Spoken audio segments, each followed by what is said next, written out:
시청자 여러분 안녕하십니까? 책 읽기 패자 부활 그리고 시작 오늘 4일차입니다. 오늘 소제목으로 헬로 아메리카 하루를 이틀처럼 7.8개의 오뚜기 정신 생각 미래를 여는 힘 유대인 그리고 한국인 미국을 등지고 3. 행복 비법 운의 흐름 3. 생각 나누기 창조의 과정 정반합 헬로 아메리카 하루를 이틀처럼 새로운 도전은 언제나 설렘과 두려움이 공존한다. 그 끝에는 성공과 실패 중 어떤 결과가 나올지 모르기 때문이다. 하지만 그럼에도 불구하고 도전해야 하는 이유는 도전하기 전에는 성공과 실패, 그 어떤 것도 얻을 수 없기 때문이다.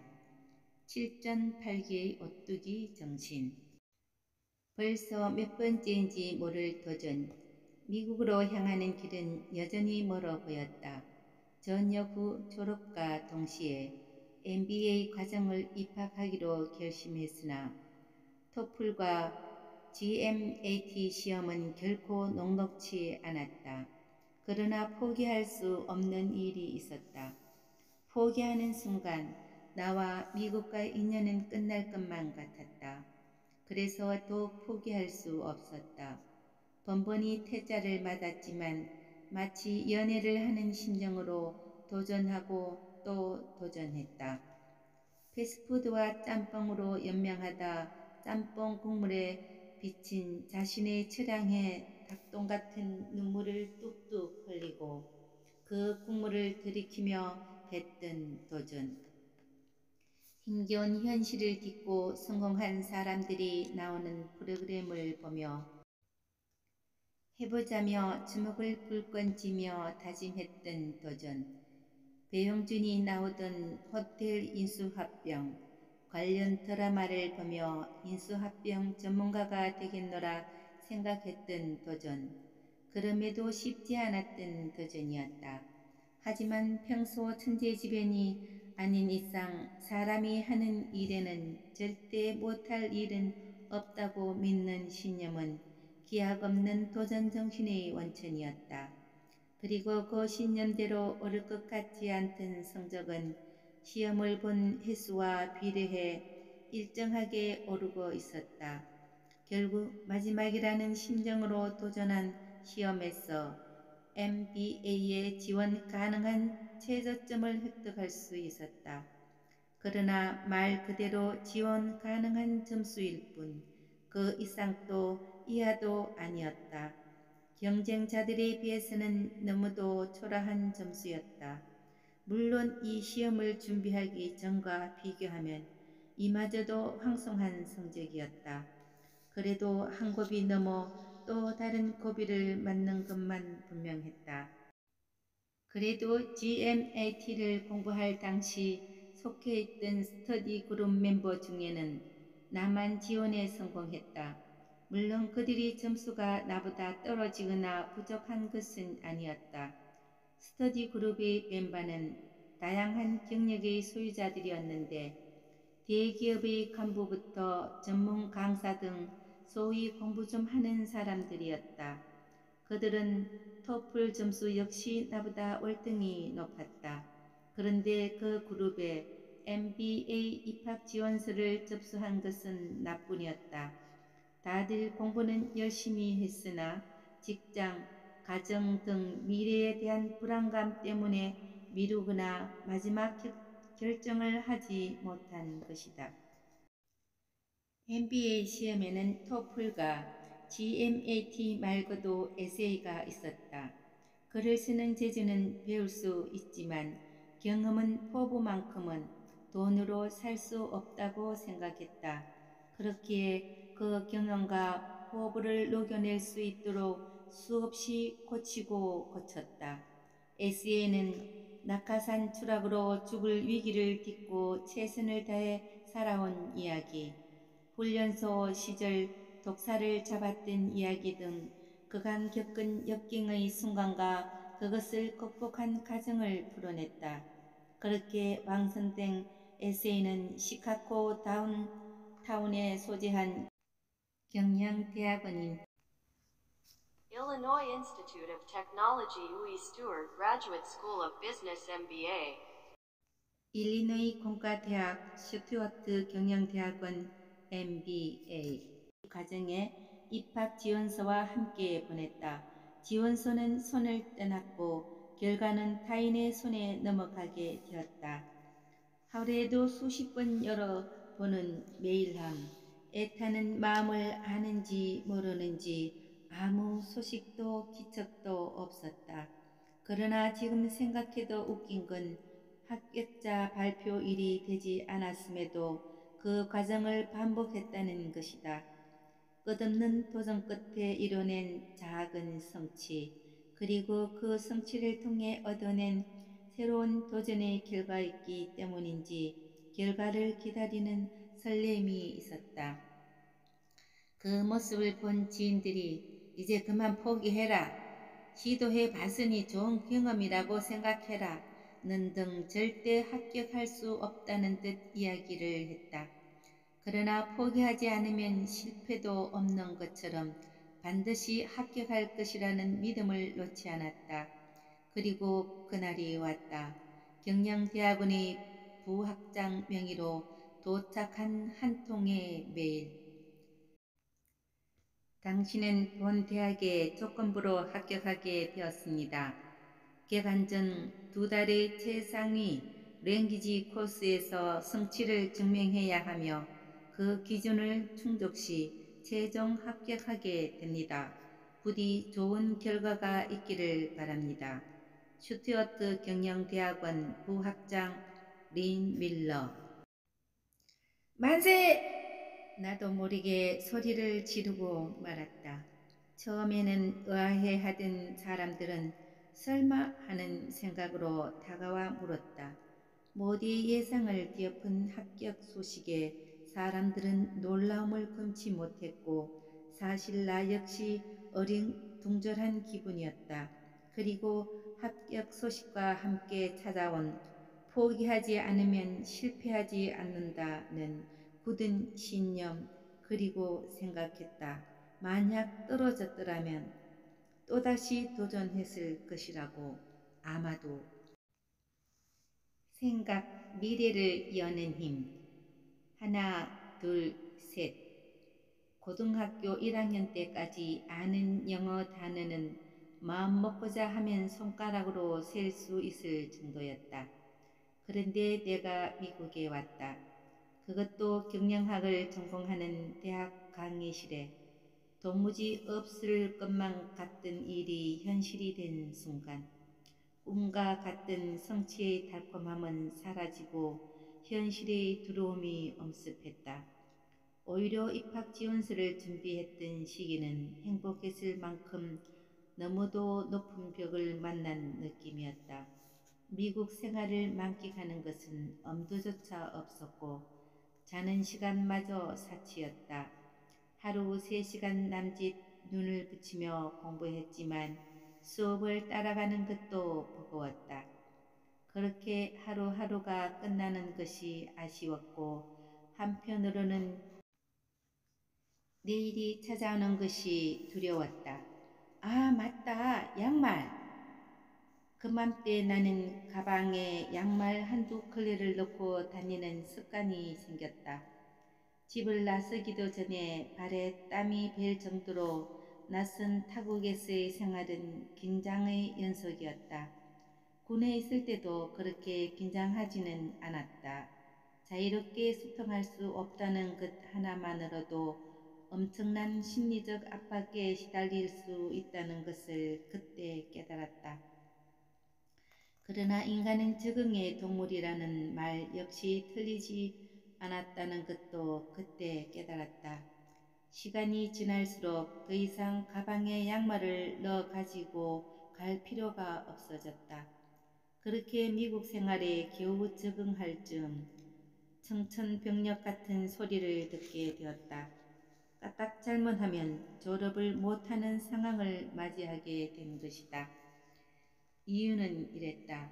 비즈니스 스쿨의 필수 과목 중 하나인 회계학이 문제의 시작이었다. 벽돌보다 두꺼운 두 권의 회계학원서가 한 학기 동안의 교재였다.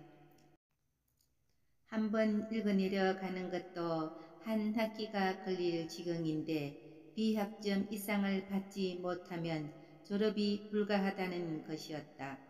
포기하지 않는 신념이고 뭐고 간에 이 사태는 천재지변에 버금가는 사건이었다. 오죽하면 교수의 입에서 회계학을 배운 적이 없거나 모르는 학생이라면 지금 자퇴하는 것이 좋을 것이라 라는 말이 나왔을까. 겨우 한 곱이 넘었다고 생각했는데 다시 찾아온 시련에 깊은 한숨이 나왔다. 애초에 순탄할 거라는 기대는 없었지만 아무리 용 빼는 재주가 있다더라도 이번만큼은 방도가 없었다. 진지하게 포기를 고민했다. 아니 포기가 아닌 현실을 생각했다. 시간만 주어진다면 될 때까지 해보겠지만 영어조차 서툰 내가 한 학기 만에 B학점을 받는 것은 현실적으로 불가능했다. 그러나 이 자리에 서기까지 했던 일을 돌이켜보며 쉽게 놓을 수 있는 것도 아니었다. 미국까지 와서 아무것도 이루지 못한 채 돌아갈 수는 없었다. 어떻게든 방법을 찾아야 했고 방법을 찾기 위해 노력했다. 말 그대로 살아남기 위한 두뇌 회로가 돌아가기 시작했다. 고민에 고민을 거듭한 끝에 하나의 결론에 도달할 수 있었다. 그러나 그 결론이 너무 간단 명료한 것이라 웃음이 났다. 배우면 되는 것이었다. 독학으로는 절대 할 수 없지만 누군가 중요한 부분만 일깨워 준다면 불가능할 것도 없었다. 그렇게 회계학을 가르쳐줄 선생님 모시기에 돌입했다. 이후 어려운 것이 있을 때면 또 다른 선생님은 모시는 것에 주저하지 않았다. 다행히 그 선생님들 역시 부족한 이의 열정을 외면하지 않았기에 가능했던 일이다. 그렇게 많은 분들이 도움으로 쌓은 실력과 자신감은 좋은 성적과 장학금이라는 결과로 돌아왔다. 공부에 재미가 붙은 나는 무서운 기세로 학업에 열중했는데 방학 없이 1년 만에 내 학기를 내리 수강했다. 그리고 약 1년하고 3달 만에 재무와 국제 경영을 복수 전공했다. 특히 겨울 학기에는 최우수 성적으로 졸업할 정도로 공부에 깊이 빠져 있었다. 아무것도 해보지 못한 채 귀국길에 오를 뻔했던 상황에서 장학금까지 받는 학생이 될 수 있었던 것은 포기하지 않았기 때문이다. 그렇게 나의 미국 생활은 생각의 전환과 함께 송두리째 바뀌었다. 그러나 다시 그때로 돌아간다면 과연 무슨 생각을 할까? 학원에 다니는 것을 고민해 보았지만 학원 진도 이상을 습득해야 했기 때문에 일단 보류했다. 그렇다고 가외를 하는 것 역시 적임자를 찾기 어려울 것 같았다. 물론 긍정적인 이유 역시 한몫했다. 그렇게 골몰하고 있던 찰나 유독 눈에 띄는 사람이 있었다. 매일같이 도서관에서 공부를 하던 한국 유학생이었다. 기억을 되듬어 보니 분명 나와 같은 회계학 수업에 들어왔던 기억이 있었다. 믿져봐야 본전이라는 생각에 조심스레 인사를 했다. 안녕하세요. 저 MBA 회계학 강의 때 뵌 적이 있는 것 같은데 예, 맞습니다. 저도 그 수업을 듣고 있어요. 정말요? 제가 제대로 본 게 맞네요. 반갑습니다. 그런데 염치불구하고 초면에 이런 부탁드리기 정말 죄송한데 무슨 일 있으세요? 괜찮으시면 저한테 회계의 기초를 좀 가르쳐 주실 수 없을까요? 예? 뭐 그렇게 어려운 건 아닌데 설마 회계에 대해서 전혀 모르고 이 과정을 신청하신 거예요? 예, 어쩌다 보니 그렇게 됐습니다. 이야기를 하다 보니 같은 학생인 줄만 알았던 그분은 국내에서 첫 손가락에 꼽히는 회계법인 공인회계사였다. 그날부터 회계 선생님과 동행이 시작되었다. 회계 선생님은 매일 늦은 시간까지 회계 기초는 물론 각종 팁과 고급 내용까지 상세하게 가르쳐 주었다. 덕분에 수업을 따라가는데 부족함이 없었다. 결국 비합점 이상을 받게 되며 불가능이라고 여겨졌던 벽을 넘고 말았다. 나는 과정을 통해 생각의 전환은 기회를 만들고 기회는 미래를 만드는 힘이 있다는 것을 깨닫게 되었다. 오늘은 김치찌개예요. 가방에 양말을 넣고 다닐 정도로 긴장되는 유학 생활을 버틸 수 있었던 배경에는 아내의 내조가 있었다. 종일 공부한다고 밖에 있던 내게 불만은커녕 오히려 용기를 북돋아주는 아내 덕분에 힘겹지만 보람있는 유학 생활을 보낼 수 있었다. 유대인 그리고 한국인 언제나 그들은 붙어 다녔다. 밥을 먹을 때도 공부를 할 때도 심지어 놀 때조차 자기들끼리 어울렸다. 그들은 마치 무리를 지어 사는 늑대와도 같았다. 수는 적었지만 결코 무시할 수 없는 바로 그들이 내가 본 유대인이었다. 미국이라는 선진국을 이끄는 이들은 아메리카 대륙을 재발견했다고 주장하는 유럽인도 아니고 그것이 고향인 원주민도 아니다. 바로 유대인이다.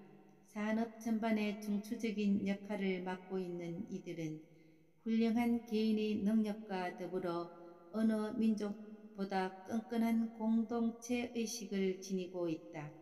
그래서 그들은 누구보다 강해 보였다. 아니, 강했다. 유학 기간 중 유대인들은 다른 유학생들과 항상 거리를 유지했다. 유대인 간의 공동체 의식이 너무 강한 나머지 다른 유학생들에게 쉽게 곁을 허락하지 않았다. 그렇듯 오래된 박해 역사 속에 자라난 경계심은 자칫 오만으로 보이거나 위태로워 보일지라도 쉽게 허물어지지 않는 견고한 벽과 같았다. 그런데 어째서일까? 나는 그런 유대인들을 보면서 깊은 동질감을 느꼈다. 작은 영토, 부족한 자원, 그런 환경에서 살아남기 위한 몸부림, 그리고 교육, 그런 공통 분모를 지니고 있지만 그들과 우리는 달랐다.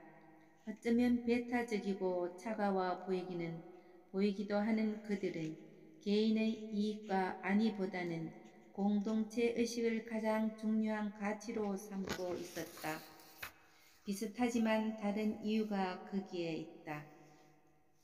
그 모습을 보면 대한민국이 나아갈 방향이 저런 모습이 아닐까 조심스레 생각해보던 나날이었다. 그런데 유대인들이 내게 곁을 내준 것은 의외의 이유였다. 끈끈한 공동체 의식도 아니고 훌륭한 외모나 능력도 아니었다. 그들이 마음을 연 것은 다름 아닌 태권도로 격투기였다.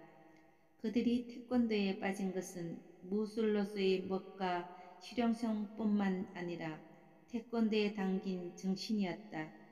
예를 중시하는 우리 민족의 특성과 공격을 하기 위한 무술이 아닌 방어를 하기 위한 무술이라는 점 등이 그러했다. 그렇게 그들은 태권도에 반했고 나는 그들에게 반했다. 한번 마음을 연 유대인들에게 나는 마치 가족과 같았다. 분명 그들은 친해지기 어렵지만 한번 마음을 주면 단순한 친구, 그 이상의 유대감을 느낄 수 있었다. 그 정서는 우리의 정과 비슷한 느낌이다. 그리고 진심이 있었다.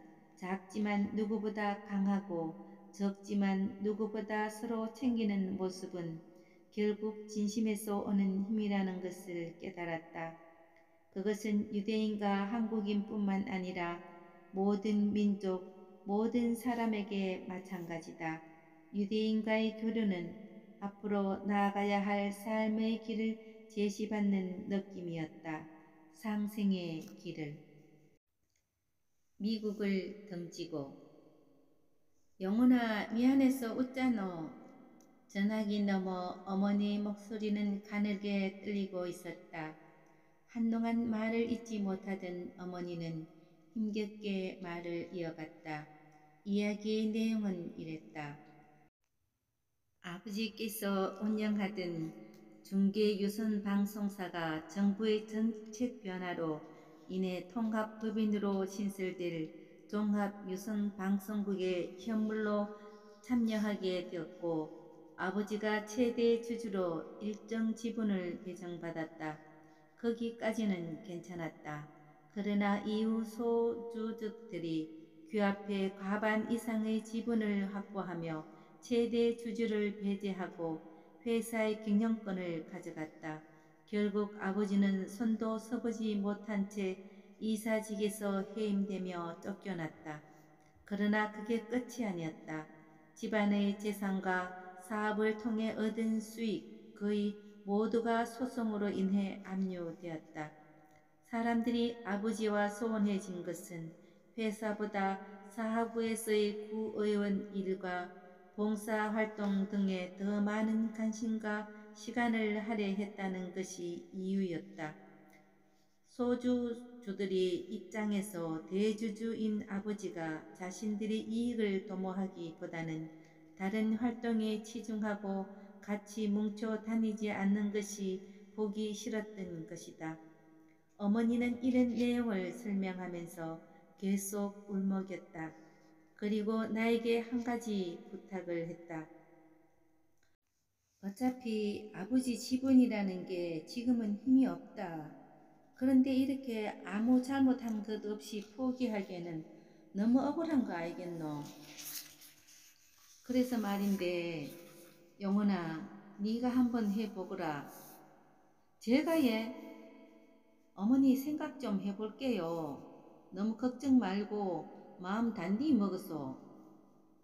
그렇게 통화를 끝내자 한 대 맞은 것처럼 멍해졌다. 아버지께서 평생을 읽어온 터전이 한순간에 다른 사람들의 소나기로 넘어갔다는 것과 평생 헌신하며 살아온 어머니의 눈물에 눈물이 맺혔다는 사실에 분한 마음을 삭힐 수가 없었다. 그러나 인수합병 공고를 마치면 미국에서 관련 회사에 취직하려고 했던 나라서는 일말의 망설임도 없었다면 거짓이다. 내 길이라 생각한 적 없던 사업이었고 그마저도 거의 다 빼앗긴 상황에서 무엇을 해야 할지 엄두가 나지 않았다. 이 선택은 앞으로의 삶을 결정짓는 선택이 될 수도 있었기에 더욱 신중할 수밖에 없었다. 여보, 무슨 일 있어요? 고민하는 모습을 본 아내가 물었다. 아내에게 자초지종 설명을 하고 어떻게 해야 할지 논의했다. 우리 부부는 미국에 살면서 계획했던 일들이 있었고 이번 일로 인해 우리가 계획했던 미래가 전혀 다른 방향으로 갈지도 모른다고 조심스레 설명했다.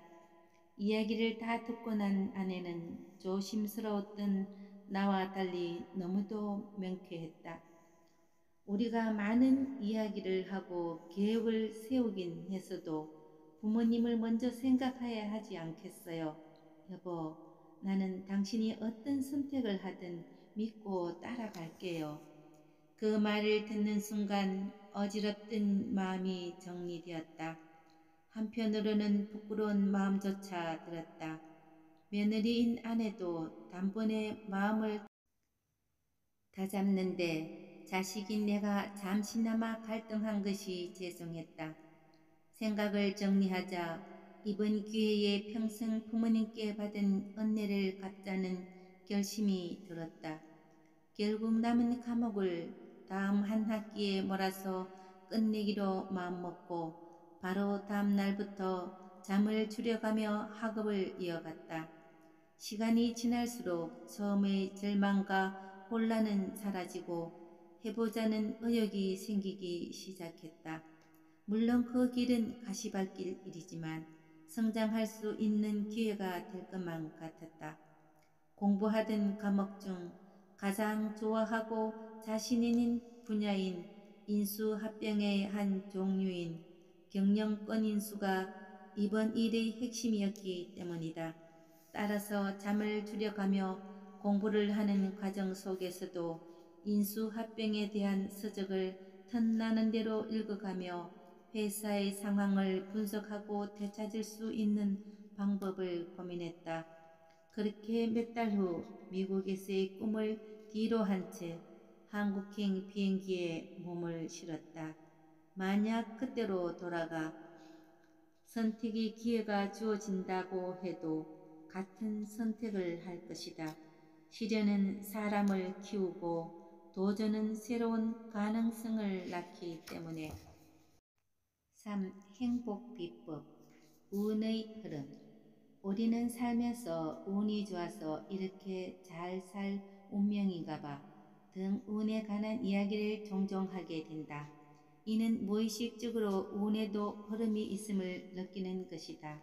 작게는 하루 단위로 운의 흐름이 존재한다. 그렇다면 그 흐름을 잘 다스려 지금보다 나은 삶을 만들어가는 것도 충분히 가능하다고 볼 수 있다. 내 경우에는 하루 중 가장 좋은 운이 찾아오는 시간은 영감의 시간이라고 부른다.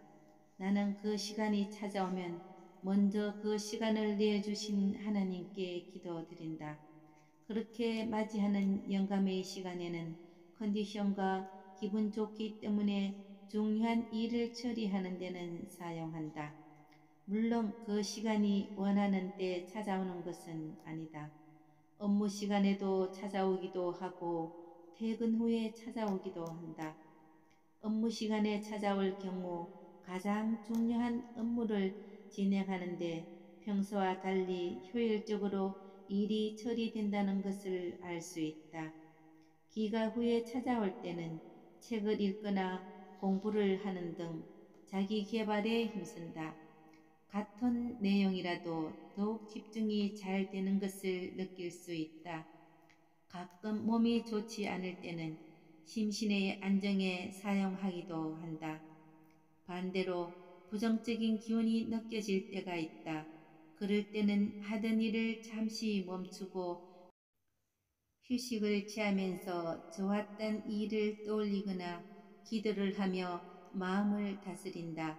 그리고 긍정적인 생각을 통해 감사함이 가득했던 시간을 떠올린다. 그러면 부정적인 생각과 우울감이 분노가 점차 사그라지는 것을 느낄 수 있다. 부정은 멀리하고 긍정을 가까이 하는 나만의 방법을 찾는 것은 자신을 빠르게 성장시키는 방법이다. 이처럼 운의 흐름을 잘 다스린다면 평소 하루가 걸릴 일을 몇 시간 만에 처리할 수 있게 되고 평소 하고자 해도 할 수 없었던 일들을 처리해내기도 한다. 이렇듯 일의 효율성이 올라가는 것은 물론 스스로의 가치와 능력이 올라가는 것 역시 말할 것도 없다. 생각 나누기 3. 창조의 과정 정반합.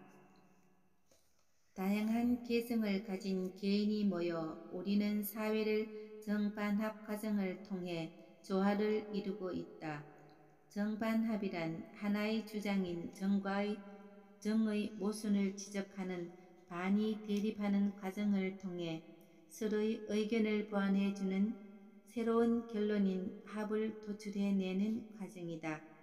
정반합은 사회 곳곳에서 다양한 형태로 진행되고 있다.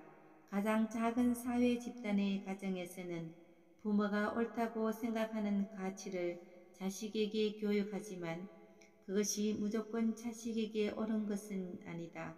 그 과정에서 가족 사이에 갈등이 생기는데 소통을 통해 서로가 이해할 수 있는 답을 찾는 과정을 정반합이라고 할 수 있다. 이렇듯 정반합 과정은 학교, 직장, 지역사회, 더 나아가 국가라는 공동체를 이끌어내기 위해 꼭 필요한 과정이다. 정반합 과정을 원활히 수행할 수 없는 경우 그 조직은 경직되며 발전 가능성이 현저히 줄어든다. 예를 들어 직장에서 아이디어 회의를 하는데 높은 직급의 임원이 잘못된 아이디어를 냈다고 하자. 그런데 모순을 알고도 반하지 않는다면 그 프로젝트는 실패할 가능성이 높아진다. 이렇듯 반의 과정은 단순히 딴죽이 아니라 사회를 매끄럽게 만드는 윤활유 같은 역할을 한다. 인간관계에서도 정반합을 염두에 두고 서로를 존중하고 배려한다면 어떤 결정을 내릴 때보다 합리적인 결과를 도출해낼 수 있다. 또한 성급하고 일방적인 결정에 의해 일어날 수 있는 손실을 최소화할 뿐만 아니라 주변에 더 많은 기여를 하고 베풀 수 있는 사람으로 자리매김하게 될 것이다. 시청해 주셔서 감사합니다. 고맙습니다.